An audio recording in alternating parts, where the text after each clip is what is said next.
नमस्कार प्रिय दर्शकों व श्रोताओं, आप सभी का मेरे इस चैनल पर स्वागत है। जो भक्तिजन वीडियो पर नए हैं तो चैनल को सब्सक्राइब जरूर कर लेना। मैं गीता से बोल रहा हूं और आपके सामने कुछ ऐसे प्रश्न लेके आया हूं कि आप इसे सुनकर प्रसन्न होंगे, लेकिन आपको वीडियो अंत तक देखनी होगी। मैं 13वें अध्याय के 6वें श्लोक में जो प्रश्न बने हैं उन प्रश्नों के बारे में आपको बताऊँगा। जो भक्तिजन इस वीडियो को देख रहे हैं पूरी बात को सुनना, ज़्यादा नहीं है, मैं थोड़ा सा बोलना चाहता हूँ। इच्छा, द्वेष, सुख और दुख और संघात और चेतना क्या है, इन विषय के बारे में आपको बहुत अच्छी तरीके से जानना है। और देखिए, मैं एक श्लोक के बारे में आपको बताऊंगा। एक श्लोक के बारे में आपको जो बताऊंगा उसमें से प्रश्न बनेंगे, आप इसे बड़े ध्यान से सुनिएगा। अगर आपने एक श्लोक को सुनकर अपने जीवन में उतार लिया तो ये एक श्लोक ही आपके जीवन में परिवर्तन कर देगा। ये एक श्लोक ही परमात्मा की प्राप्ति कर देगा। ये एक श्लोक ही आपकी चेतना को जगा देगा। ये एक श्लोक ही आपको नर से नारायण ब्रह्म बना देगा। ये एक श्लोक ही है। लेकिन आपने एक श्लोक को बढ़िया तरीका से अपने हृदय में, अंतकरण में उतार लिया तो अगर आप एक श्लोक को नहीं उतार पाए तो मैं कह नहीं सकता हूं, क्योंकि एक श्लोक में इतनी बड़ी पावर है। एक श्लोक में इतनी बड़ी पावर है, उस पावर के बारे में आपको बता भी नहीं सकता हूं इसमें कितनी पावर है। और पावर की तो बात ही छोड़ो, ये श्लोक नहीं है, ये साक्षात कृष्ण है। और जिसने एक श्लोक के एक एक शब्द, एक एक ब्रह्म शब्द को जान लिया और जानकर उस पर मंथन किया और उस पर उन्होंने उन शब्दों को, उन ब्रह्म शब्दों को अपने आचरण में ले लिया। मैं ज़्यादा बड़ी बात नहीं कहता हूँ। जिस गीता को पढ़ रहे हैं ना, जो कृष्ण है वो कृष्ण ही है, वो कृष्ण ही बन जाएगा जिसने एक श्लोक को ध्यान से पढ़कर उसका पालन कर लिया। अब एक श्लोक के बारे में जितना बोलना चाहूँगा 10-15 मिनट के लिए, वो आपको पूर्ण तरीके से सुनना होगा। अगर आप नहीं सुनोगे तो ये आपकी मर्जी है, आपको परमात्मा की प्राप्ति करनी है कि नहीं, तो ये इस ईश्वर को जानना है कि नहीं, वो कृष्ण क्या है, कौन है वो कृष्ण। अरे कृष्ण को तो छोड़ो, तुम कौन हो, तुम्हारा क्या स्वरूप है। ये गीता है, ये भागवत है, ये रामायण है, जितने भी शास्त्र हैं, जो अपने स्वरूप का बोध कराने के लिए बनाए गए हैं। अपने स्वरूप का जो कृष्ण है वही तुम हो, इसे बोध कराने के लिए ये जितने भी शास्त्र बनाए गए हैं इनका अध्ययन करना चाहिए। इन्हें भली प्रकार से एक एक शब्द ब्रह्म शब्द है, ये इन्हें जानना चाहिए। तो इसीलिए मैं वीडियो का आगे बढ़ाता हूँ, सुनिएगा पूरी वीडियो को। इच्छा, द्वेषम, सुखम, दुखम, संघात च सतना धृति, एत क्षेत्रम समासेन सब विकार मुद्दा इदम। श्री कृष्ण भगवान कहते हैं अर्जुन से कि इच्छा, द्वेष, सुख, दुख, स्थूल देह का पिंड, चेतना और धृति, इस प्रकार विकारों से सहित ये क्षेत्र संक्षेप में कहा गया है। तो अब इसमें जो प्रश्न है वो ये है कि इच्छा, द्वेष, सुख, दुखम। तो इच्छा क्या है। अब देखो, बहुत से लोग ऐसे हैं कि हर समय इच्छाओं में रमण करते हैं, लेकिन अपने अंदर ये नहीं सोचते हैं कि ये इच्छा मैं नहीं हूँ। ये इच्छा क्या है ये जानना बहुत जरूरी है। ये एक प्रकृति का गुण है इच्छा। तो मैं इच्छा के बारे में बताऊंगा कि इच्छा किसे कहते हैं। ये प्रश्न है, उत्तर है इसका, जिन पदार्थों को मनुष्य सुख के हेतु दुख का नाशक समझता है, सुख के हेतु दुख का नाशक समझता है, उनको प्राप्त करने की जो आसक्ति युक्त कामना है, जिसके वासना, तृष्णा, आशा, लालसा और स्पृहा आदि अनेकों वेद हैं, उसी का वाचक यहाँ इच्छा पद है। ये अंतकरण का विकार है, इसीलिए क्षेत्र के विकारों में इसकी गणना की गई है। अंतकरण का विकार है। अंतकरण का मतलब है हृदय। हृदय के क्या है ये विकार है। ये हमारे हृदय में से ये इच्छाएं आते उठती रहती हैं, तृष्णाएं, ये प्यास हैं, ये आशाएं, लालसाएं, ये उठती रहती हैं कि हमें ये अच्छा लगता है, हमें वो अच्छा लगता है, हमें ये करना चाहिए। मैं इच्छाएं हमारी बन जाती है कि मैं ऐसे करके मैं ऐसा सुख, मुझे सुख मिलेगा। एक अपने अंदर एक इच्छा बना ली, उसे आशा हो गई कि मुझे इस चीज़ से सुख मिलेगा, तो उसके लिए वो मेहनत करेगा, दुख पाएगा, और वो कर भी लेता है, उस इच्छा को प्राप्त कर भी लेता है। लेकिन ऐसा नहीं है कि उस इच्छा को पूर्ण होते ही फिर उसके अंदर कोई इच्छा ना बने, दूसरी इच्छा जन्म लेगी। उस इच्छा के पूर्ण होते ही दूसरी इच्छा जन्म लेगी, फिर दूसरी इच्छा के पूर्ण होते ही फिर तीसरी इच्छा जन्म लेगी। तो ये लालसा एकदम बनी रहती है हमारे अंदर कि इसको प्राप्त किया, फिर उसको प्राप्त किया, फिर ये चाहिए, फिर वो चाहिए। बच्चे के सामने खिलौने डाल देते हैं कि ये खिलौना, वो खिलौना, सबको पकड़ता रहता है?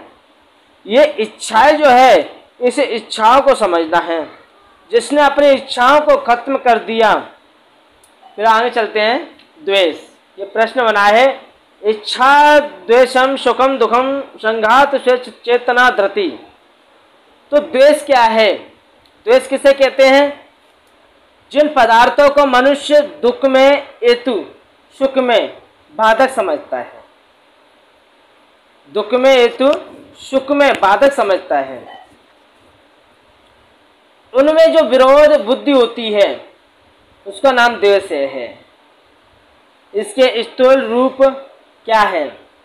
बैर, किसी से बैर करना, ईर्षा, किसी से ईर्षा करना, घृणा करना, क्रोध करना, ये अंदर से ये अंतकरण का विकार है। यानी कि ये हमारे अंदर से ही, हृदय से ही ये चीजें उठती हैं। ईर्षा उठती है, ईर्षा होने लगती है, वो अंदर से ही, अंतकरण से ये उठने लगे। विकार अंतकरण से उठने वाले हैं, हृदय से उठने वाले हैं। ये क्रोध उठता है, ईर्षा होती है, बैर होता है, ये मेरा दुश्मन है, उसे घृणा होती है, इसे द्वेष किया जाता है। ये द्वेष है। ये क्या है? ये द्वेष। ठीक है।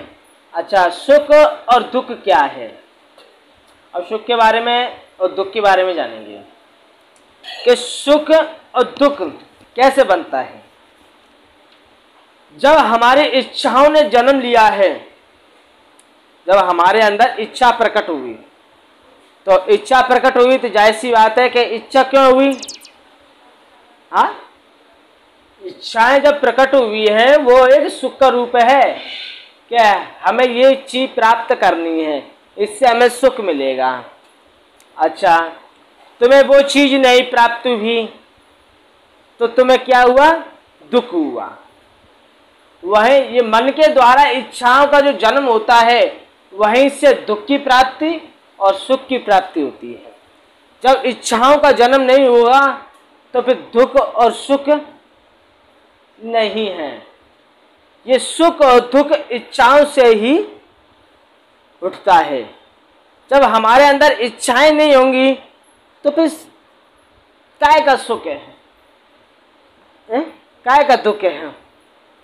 और जिसकी कहते हैं ये कि समबुद्धि हो जाती है, ना मुझे सुख है और ना मुझे दुख है, वो बिल्कुल सम हो जाता है, उसके अंदर कोई इच्छाएं जन्म ही नहीं लेती हैं, तो फिर सुख और दुख क्या है? वो तो उस आनंद स्वरूप में हो जाता है, जो उसका अनुभव भक्तजन करते हैं, हर एक कोई नहीं कर पाता है। और जो प्राणी संसार के सुख और दुखों के चक्कर में पड़े हुए हैं, वो आनंद स्वरूप का अनुभव कैसे कर सकते हैं? तो सुख और दुख के बारे में बता दिया कि सुख दुख कैसे बनता है। जब हमारी इच्छाओं ने जन्म लिया तो उसमें दुख और सुख बन जाता है। जब इच्छाएं नहीं जन्म लेंगी तो फिर सुख दुख कैसे बनेगा? नहीं बन सकता है। इच्छाओं के द्वारा सुख दुख बनता है। तो मैं आपको यहाँ पे इतना समझा चुका हूँ। अब आपको बताने वाला हूँ संघात। संघात के बारे में श्लोक में जो कहा गया है, संघात के बारे में आपको बताना चाहता हूँ। संघात चेतना धृति है। तो संघात क्या है, किसे कहते हैं? पंचभूतों से बना हुआ जो ये स्थूल शरीर पिंड है, पंचभूतों से, ठीक है। मृत्यु होने के बाद सूक्ष्म शरीर के निकल जाने पर, यानी कि लोग कहते हैं कि ये मर गया, इस अंदर से ये सूक्ष्म शरीर होता है वो निकल के चला जाता है। उस सूक्ष्म शरीर के, इस स्थूल शरीर के वियोग से इसे मरना कहते हैं। क्या कहते हैं? इसे मरना कहते हैं। लोग कहते हैं ये मर गया है, वो तो जो था अंदर वो तो चला गया निकल के, ये तो पंचभौतिक शरीर है, ये तो आपके सामने पड़ा है। तो उस स्थूल शरीर का नाम संघात है। जो शरीर निकल जाने पर भी जो सबके सामने पड़ा रहता है, उस स्थूल शरीर का नाम संघात है। संघात बोला गया उसे। जब वो सूक्ष्म शरीर ही निकल गया तो ये क्या है? संघात। तो इसका नाम संघात पड़ गया, इसीलिए इसे संघात कहते हैं। जो मरे हुए जो शरीर होते हैं वो संघात कहा जाता है। अच्छा, आप बात करते हैं चेतना की। चेतना क्या है? ये प्रश्न है, बहुत सुंदर प्रश्न है, क्योंकि जिसकी चेतना जग चुकी है वही परमात्मा को प्राप्त कर सकता है।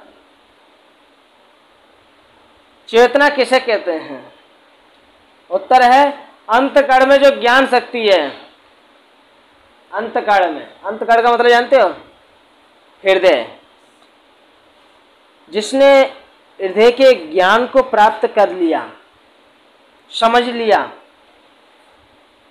वो अपने स्वरूप को जान जाता है। तो अंतकण में जो ज्ञान शक्ति है, जिसके द्वारा सुख और दुख समस्त पदार्थों का अनुभव करते हैं, इसी से अनुभव किया जाता है। जो अंतकण की गहराइयों में चला गया, उसने यूँ समझ लो उस चेतना को जगाया है और परमात्मा को प्राप्त किया है, क्योंकि वहीं से अनुभव होगा सारी चीज़ों का, सुख दुख सारी चीज़ों का अनुभव वहीं से होगा, अंतकण से ही। तो देखो, ये चेतना जो है, वो चेतना जो है वो परमात्मा स्वरूप है, जो हृदय में बैठा है और सबके हृदय में विराजमान है। वो चेतना स्वरूप अगर वो जग गया तो तुम्हारे अंदर से जो विकार हैं, ये सारी चीजें सब समझ में आएगा। सुख दुख, ये विकार, ये राग द्वेष, ये क्या है, सब चीज़ों को तुम जान जाओगे, अपने स्वरूप को जान जाओगे। तो फिर अब जो अपने स्वरूप को जान जाएगा तो वो अपने स्वरूप में फिर स्थित हो जाएगा। जो व्यक्ति अपने शरीर में जो होता है, जैसे वो जानता है कि ये मेरा शरीर है, ये मेरे हाथ हैं, ये मेरा पूरा ये शरीर जो है वो मैं कौन हूँ, वो यहाँ तक जानता है। लेकिन जो उसके अंतकण से जो उठने वाली ये चीज़ें हैं, वो इन विषय के बारे में नहीं जानता है। इसीलिए वो जीव अपने आप को जन्म लेना और मरना मानता है। इसीलिए उसका स्वाभाविक जो जीव है, प्रकृति की जो गुण है, वो उसे मरना पड़ता है, फिर उसे जन्म लेना पड़ता है। ये स्वभाव उसका छूटता नहीं है। और जिसकी चेतना शक्ति जग जाती है, चेतना शक्ति जग जाती है, वो समझने लगता है, अनुभव हो जाता है उसे। तो वो उन चीज़ों को समझकर वो अपने स्वरूप में स्थित हो जाता है कि मैं शरीर नहीं हूँ, मैं जो हूँ वो अलग ही है। उन चीज़ों को जानने के लिए, उन विषय को जानने के लिए हमें अंतकण की गहराइयों में जाना होगा, उन्हें समझना होगा। अब उन्हें कैसे समझ सकते हैं? क्योंकि वो शांति स्वरूप है, वो त्याग स्वरूप है, वो आनंद स्वरूप है। तो हमारे अंदर जो विकार भरे पड़े हैं, पहले उन विकारों को हमें अपने अंदर से निकालना होगा। हमें बिल्कुल शांत स्वरूप में रहना होगा। देखो, शांत स्वरूप, देखो कोई किसी की आवाज़ सुननी होती है जो बिल्कुल स्लो बोलने वाला है, लेकिन ब्रह्म शब्द हैं। उन ब्रह्म शब्दों को सुनने के लिए हमें बिल्कुल अपने मन को, अपनी वृत्तियों को बिल्कुल शांत करना होगा। शांत कर उन शब्दों को सुनना होगा, क्योंकि वो ब्रह्म शब्द हैं। उन शब्दों को सुनकर फिर हमें मनन करना होगा, चिंतन करना होगा, है, समझना होगा और मानना होगा। सबसे बड़ी बात है मानना। गलत बात को भी अगर तुम मान लोगे तो तुम भी उसी का पालन करने लग जाओगे। मानने में इतनी बड़ी शक्ति है। अच्छा, तुम अपने आप में कितने भी बड़े ज्ञानी क्यों ना हो, लेकिन सामने वाले के अंदर जो ब्रह्म शब्द वो बता रहा है, उन शब्दों को अगर आप नहीं सुन रहे हो, नहीं मान रहे हो, तो तुम उन शब्दों को नहीं पकड़ सकते, उन शब्दों को नहीं पकड़ सकते। इसीलिए मानना बहुत जरूरी है। तो देखो, हमें इन चीज़ों को समझना होगा कि ये चेतना क्या है। चेतना वो ब्रह्म स्वरूप है, आनंद स्वरूप है, जो एकदम शांत स्वभाव में रहता है, हृदय में स्थित है। उनकी आवाज़ को हम कैसे सुने, उन तक हम कैसे पहुँचें? तो हमें अपने आप को बिल्कुल शांत करना होगा। उनके शब्दों को सुनने के लिए हमें बिल्कुल शांत रहना होगा, शांत। तभी हम उन शब्दों को सुन सकते हैं, अंतकण की गहराइयों को जान सकते हैं। तो मैं आपको एक श्लोक में जो कुछ मैंने जो प्रश्न कहे हैं, उन प्रश्नों पर आप ध्यान दीजिएगा, सुनिएगा। मैं ऐसा नहीं हूं कि मैं अनेक प्रश्नों को लेकर आपके सामने कहता जाऊं, लेकिन मेरे अंदर क्या चीज़ है कि एक श्लोक मैंने आपसे किया है। 13वें अध्याय के 6वें श्लोक, जो श्लोक है, उनके एक एक शब्द को मैंने प्रश्न बनाकर जो कहा है, जो गीता में जो प्रश्न बने हैं, उन्हीं प्रश्नों को मैंने आपके सामने रखा है। और उन्हीं प्रश्नों को आप बड़े ध्यान से सुनते हुए इन पर ध्यान दीजिएगा, मंथन कीजिएगा, चिंतन कीजिएगा। देखो, ये एक श्लोक ही आपके जीवन की सारी रूपरेखा को ठीक कर देगा।